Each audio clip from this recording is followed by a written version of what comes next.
संकट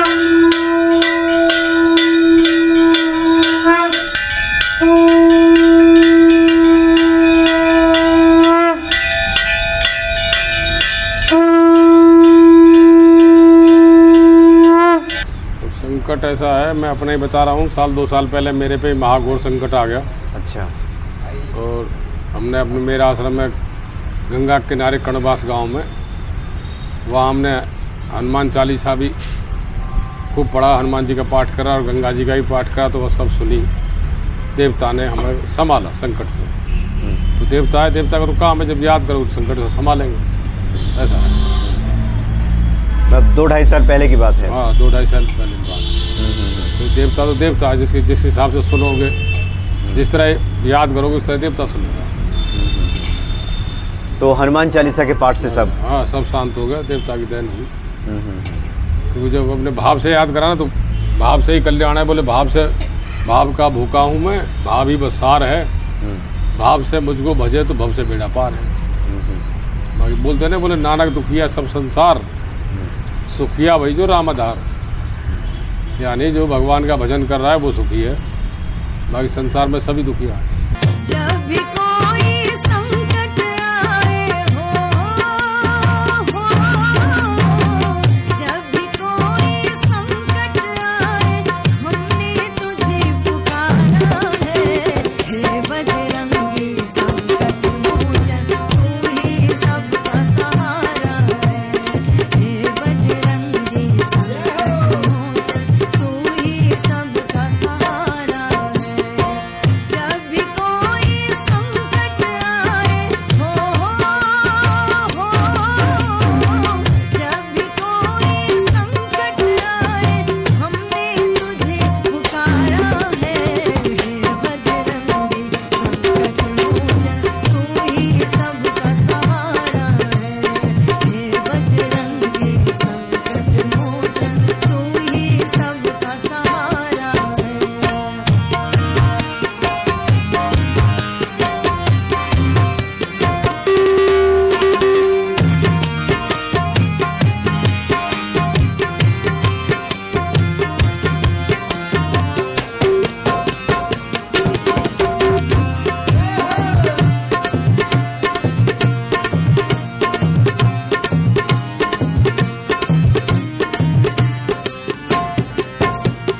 झूठी काया, झूठी माया, झूठा जग व्यापार। बीच भंवर में डोले नैया, कैसे होगी पार।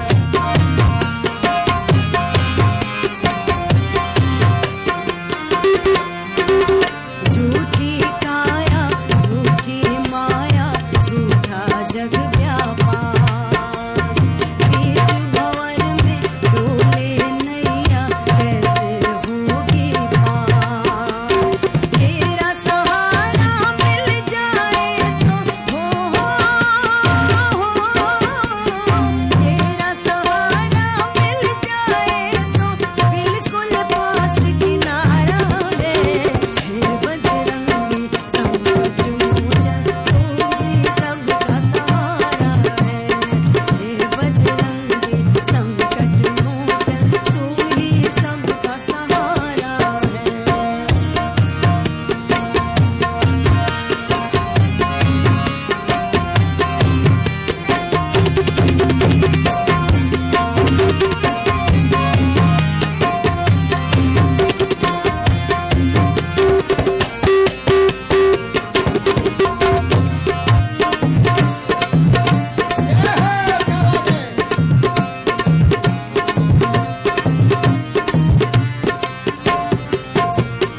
ये जीवन है कठिन पहेली, समझ किसी के ना आए।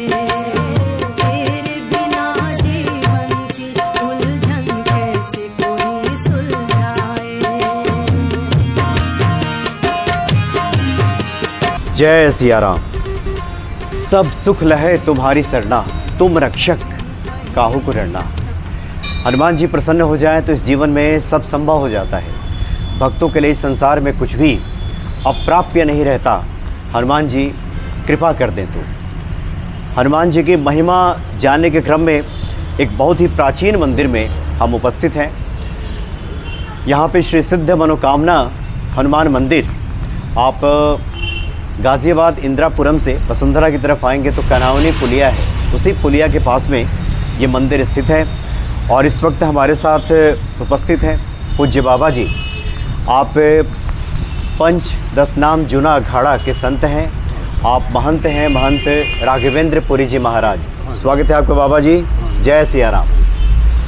बाबा जी, हनुमान जी को कलयुग का साक्षात देवता कहा गया है कि हनुमान जी की पूजा अगर व्यक्ति करे तो सब सुखों की प्राप्ति हो जाती है। भक्त अगर हनुमान जी को मनाए, उनकी आराधना करे तो क्या जीवन में सब संभव हो जाता है? जो अपने प्रेम भाव के साथ में जैसे उनको पूजेगा उसी हिसाब से उनको फल मिलना है। अच्छा, ये है। तो अपने भाव और भावना के ऊपर बात है। भाव और भावना के ऊपर बात है। अच्छा जी जी।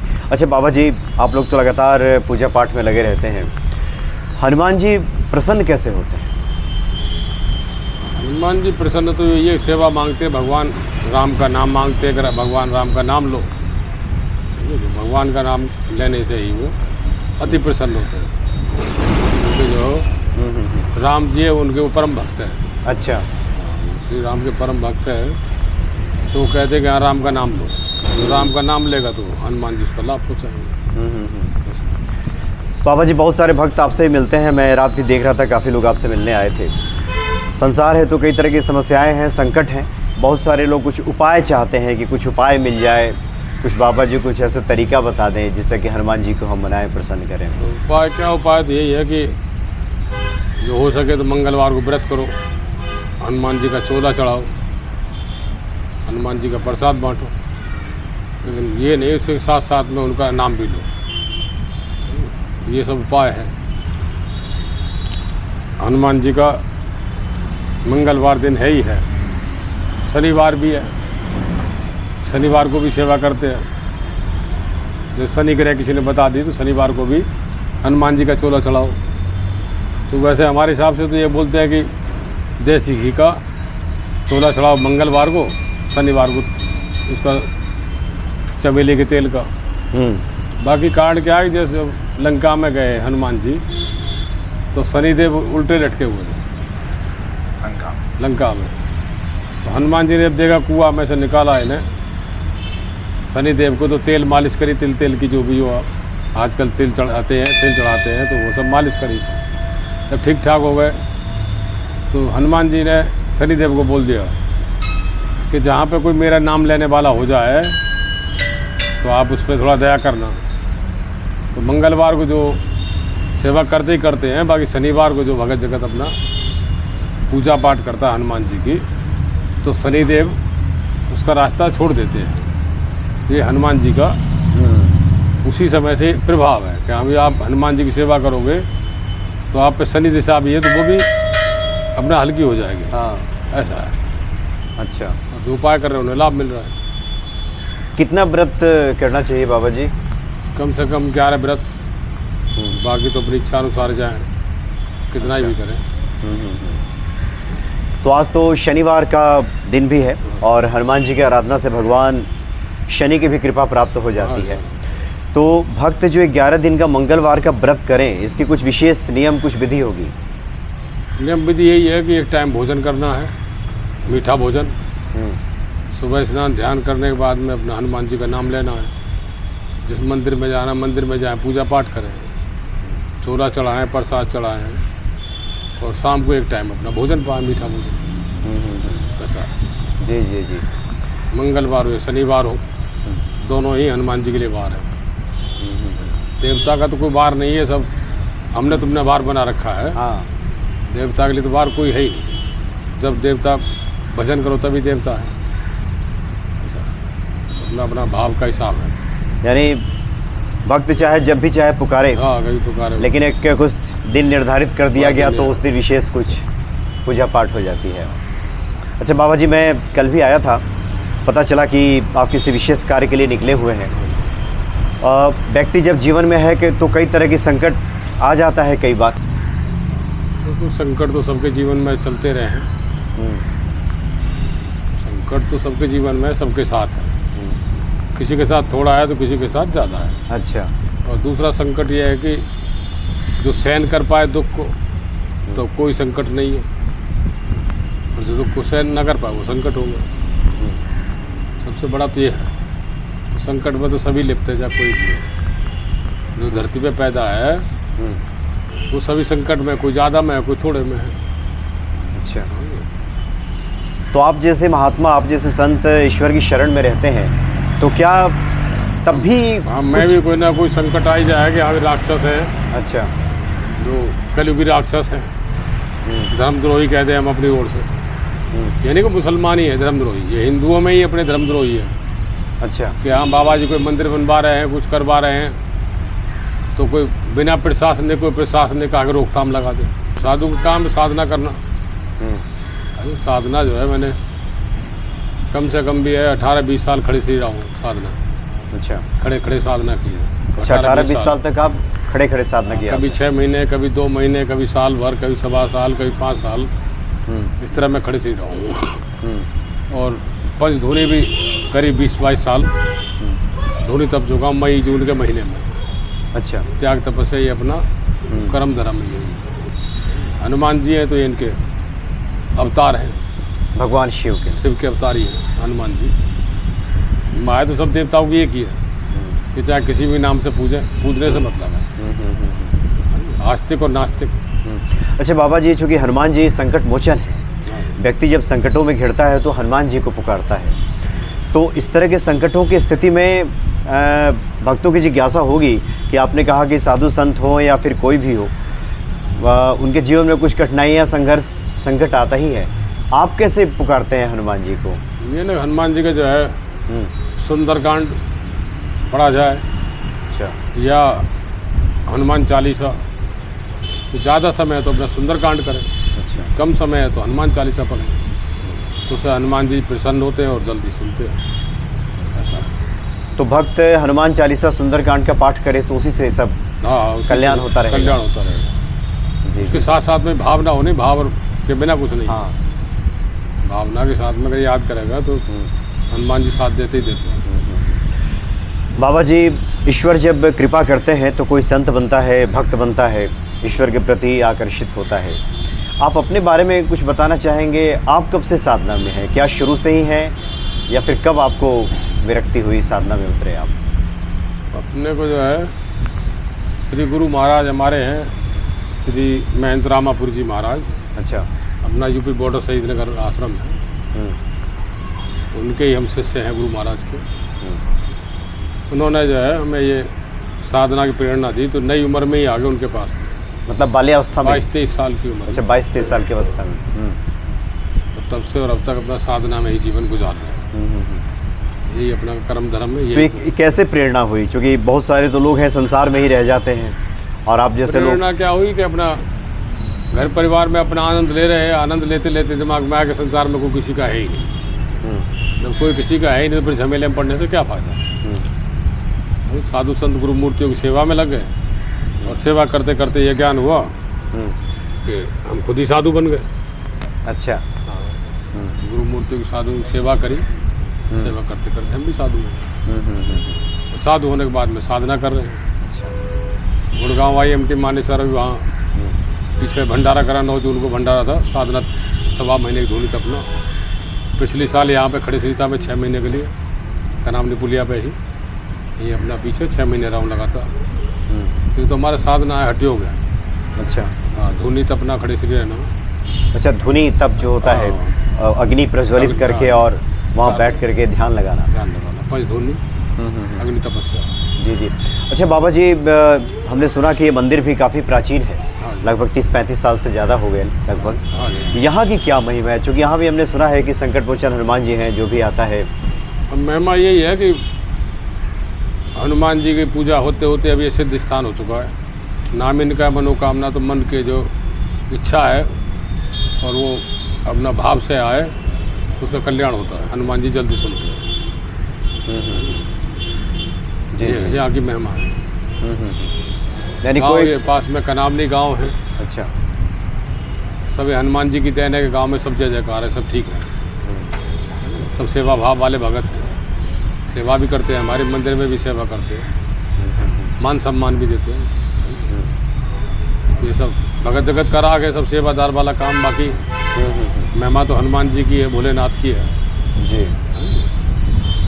अच्छा बाबा जी, आप अपने अनुभव से बताएं कि कोई भी भक्त अगर हनुमान जी की शरण में जाना चाहता हो तो उसको किस किस बातों का ध्यान रखना चाहिए, कैसे व्यक्ति शरण में जाए? शरण में क्या कि सबसे पहला तो एक माता पिता हैं, उनके घर पे अति सेवा की ज़रूरत है कि ज़्यादा से ज़्यादा अपने माँ बाप की सेवा करें, बाद में मंदिर में आएँ। मैं तो यही कहूँगा सभी से ही कि जो जीते जागते अपने परिवार में माता पिता देवता हैं, उनकी सेवा हनुमान जी से भी ज़्यादा है कि जब आप हनुमान जी को प्रसन्न करोगे, अगर अपने माँ बाप को प्रसन्न कर लो तो फिर हनुमान जी के पीछे भी पड़ने की आवश्यकता नहीं है। सबसे बड़ा जो देवता है वो माता पिता है।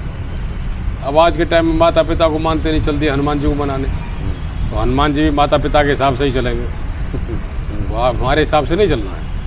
अब हमारा तो कर्म में कोई आया, ले भाई भभूति जय हो तेरी, हमारे पास तो भभूति है, हर बीमारी दवा है। अच्छा, ना हमको झाड़ा लग करते हैं, ना झपटा करते हैं, ना हमारा कोई बहकाने का काम है। हमारा तो काम इतना, कोई आया भाई जय हो तेरी, भभूति खाओ, माथे से लगाओ, भगवान आपको ठीक ठाक रास्ता बताएगा। तो करने कराने वाले परमात्मा है। और भभूति ले जाने से बालक बच्चे बहुतों की बीमारी ख़त्म हो जाए, झूले भभूति से ही। क्योंकि जिसका भाव है कि हम महाराज से भभूति मिल रही है, हम ले जा रहे हैं, तो उसके भाव के द्वारा उसका भला भी होना। बाकी अपना काम किसी को बहकाना, गुमराह करना नहीं, भजन करना और दान धर्म करना, इसके अलावा अपना काम नहीं। जी जी जी। तो आपने कहा कि सबसे पहले तो घर में ही माता पिता की सेवा करें, उसके बाद ईश्वर आराधना उसके बाद शुरू होगी। अच्छा, आपसे बहुत सारे लोग बाबा जी मिलते होंगे, अलग अलग परेशानियां हैं, किसी को नौकरी नहीं है, किसी का रोज़गार नहीं चल रहा, किसी की शादी ब्याह की दिक्कत है, किसी को धन की समस्या है। ऐसे लोगों को क्या बताएंगे, कैसे वो? हम तो बस अपना यही बताते हैं कि भाई भंडारा हो रहा है हमारा, भंडारे में जो तुम्हारे बन जाए आटा दाल कुछ भी, वो सेवा करो। ज़्यादा है तुम्हारी भावना है तो हनुमान जी की सेवा करो, भंडारे में जो सेव कर लो, भभूति दे दें, अपना उसका भला हो जाए। बाकी भ्रमजाल में नहीं बैठा। तो संकट ऐसा है, मैं अपना ही बता रहा हूँ, 2 साल पहले मेरे पे महाघोर संकट आ गया। अच्छा। और हमने अपने मेरा आश्रम में गंगा के किनारे कणवास गांव में, वहाँ हमने हनुमान चालीसा भी खूब पढ़ा, हनुमान जी का पाठ करा और गंगा जी का भी पाठ करा, तो वह सब सुनी। देवता ने हमें संभाला संकट से। तो देवता है, देवता का तो काम है, जब याद करो तो संकट से संभालेंगे, ऐसा है। अब 2-2.5 साल पहले की बात है। हाँ, 2-2.5 साल पहले की बात। तो देवता है, जिस हिसाब से सुनोगे, जिस तरह याद करोगे उस तरह देवता सुनेगा। तो हनुमान चालीसा के पाठ से सब? हाँ, सब शांत हो गया, देवता की देन हुई। क्योंकि जब अपने भाव से याद करा ना, तो भाव से ही कल्याण है। बोले भाव से, भाव का भूखा हूँ मैं, भाव ही बस सार है, भाव से मुझको भजे तो भव से बेड़ा पार है। बाकी बोलते ना, बोले नानक दुखिया सब संसार, सुखिया वही जो राम आधार। यानी जो भगवान का भजन कर रहा है वो सुखी है, बाकी संसार में सभी दुखिया है। अच्छा, जी जी। अच्छा बाबा जी, आपने कहा कि आप तो संत हैं, ये मुश्किल स्थिति आती है, जैसे मंदिर निर्माण है, इसमें ही कुछ लोग व्यवधान अड़चन पैदा कर देते हैं, इसके अलावा तो कोई संकट ना और कोई संकट नहीं। इसके अलावा कोई संकट तो ऐसा ना, ऐसा कुछ नहीं। बाकी आपने कहा अगर आप सहन करने का सामर्थ्य है तो कोई संकट नहीं है। कोई संकट नहीं है। जी जी। एक आखिरी जिज्ञासा बाबा जी, जो भी भक्त आपको सुन रहे हैं वो हनुमान जी की शरण में जाएं, क्या करें, क्या संदेश आप देंगे ऐसे भक्तों को? तो भक्तों को ये है कि जहाँ पर भी हैं, वो जिस भी जगह हैं, वहाँ पे हनुमान जी की सेवा करें और हनुमान जी के नाम से जो भी वो दान धर्म करें। अच्छा। गरीबों में सेवा करें तो हनुमान जी उनकी जल्दी जल्दी सुने, ऐसा है। बाकी अच्छा बाबा जी, बहुत सारे भक्त ऐसे ही मिलते हैं कि हम पूजा कर रहे हैं, न जाने क्यों ईश्वर सुन नहीं रहे हैं, हनुमान जी सुन नहीं रहे हैं, ऐसे लोगों को कुछ? तो वो ऐसा नहीं, जब तक उनका भावना होगा, जब तक भावना नहीं बनेगी, भाव नहीं बनेगा, तब तक उनको सुनेगा कौन? जी बाबा जी, बहुत बहुत धन्यवाद बाबा जी आपका। जय सिया राम। ओम नमो नारायण। जय सिया राम।